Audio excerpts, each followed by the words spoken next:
peut facilement être comprise, n'est-ce pas, après avoir acquis la connaissance du but de la création de l'être humain et aussi la connaissance du but de l'envoi des messagers de Dieu.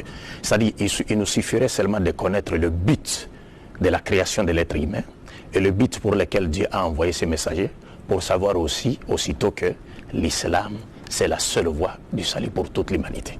N'est-ce pas? Et vous verrez par rapport au but de la création de l'être humain, Dieu dans le Coran, dans son chapitre 51, verset 56, Dieu dit clairement, je n'ai créé le génie et les êtres humains que pour qu'ils m'adorent. Le point qui nous intéresse ici, c'est celui qui est relatif aux êtres humains. Donc Dieu nous a créés dans le noble but de l'adorer, c'est-à-dire dans le noble but de lui vouer un culte pur, sans l'associer avec qui ou quoi que ce soit, dans sa souveraineté, dans ses attributs, dans son adoration et dans sa divinité. Et deuxième point, nous avions été créés pour mener une vie vertueuse fondée sur la volonté de Dieu, sur le plan vertical comme horizontal. Et enfin, nous avions été créés pour que nous fassions triompher la loi de Dieu, n'est-ce pas, sur tout système inventé par l'esprit de l'homme païen et qui ne profite qu'aux intérêts des gens de ce monde et qui ne parviennent pas, n'est-ce pas, qui ne parvient pas à permettre aux êtres humains, n'est-ce pas, de faire un retour vers les vraies valeurs spirituelles et morales pour lesquelles, lesquelles valeurs Dieu attend d'eux. Bon, cela étant, comme le cheikh l'avait dit, cela étant le but de la création de l'être humain, l'homme ne pouvait connaître le but. Comment l'homme allait-il connaître le but de son existence si cela ne lui avait pas été révélé par Dieu? Alors là, toujours dans la même lancée, donc il nous est montré dans le Saint-Coran que pour que l'homme parvienne à connaître le but de sa création, de son existence, tel qu'est explicité ici, il aurait fallu, Dieu a prévu de nous envoyer des prophètes, c'est-à-dire ces prophètes qui devaient venir pour nous enseigner sur tout ce qui nous informer, sur tout ce que Dieu attend de nous sur le plan vertical comme horizontal. Et parlant de ces prophètes, le Coran, comme l'a dit le cheikh, Dieu nous dit dans le Coran qu'il a suscité des prophètes dans chaque peuple, dans chaque nation. C'est-à-dire qu'il n'y a pas eu un seul peuple qui n'a pas reçu la visite des messagers de Dieu. Et ça, il faut le rappeler parce que contrairement aux juifs et aux chrétiens, le musulman croit que Dieu a suscité des prophètes partout dans le monde avant l'avènement de Mohammed. Mais quant aux juifs et aux chrétiens, ils pensent que Dieu n'avait envoyé des messagers ou des prophètes qu'au seul enfant d'Israël et qu'il aurait laissé toutes les autres nations dans l'égarement. Et ça, c'est illogique parce que ce ne sont pas seulement les enfants d'Israël qui ont été créés dans le noble but d'adorer Dieu dans le sens indiqué, mais c'est toute l'humanité qui a été créée dans le noble but d'adorer Dieu dans le sens indiqué.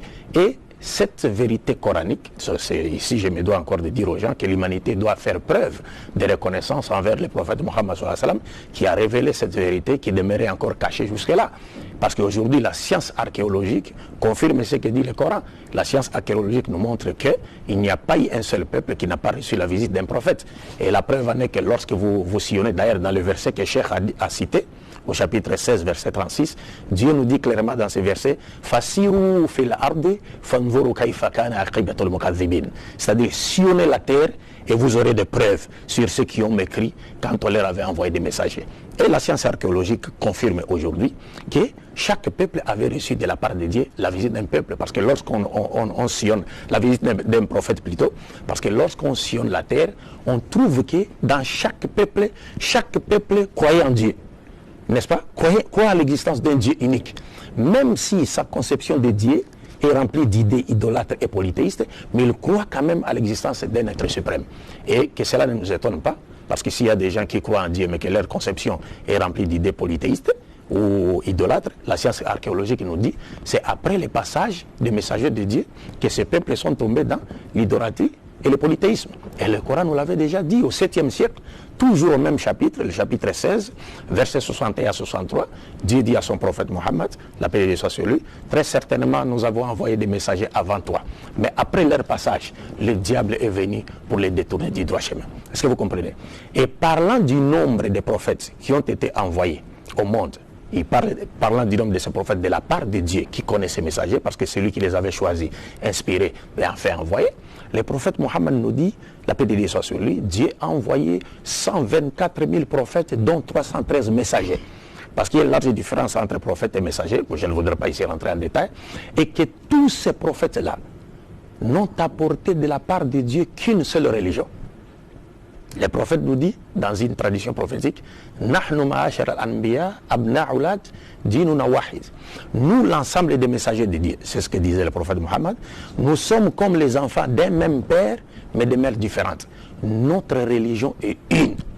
Et cette religion-là avait comme enseignement fondamental, c'est ce que le cheikh a dit, c'est-à-dire inviter l'humanité à reconnaître et à tester l'unicité absolue de Dieu sans associer, et à adorer Dieu sans l'associer avec qui ou quoi que ce soit, et à mener une vie vertueuse fondée sur la volonté de Dieu sur tous les plans de la vie.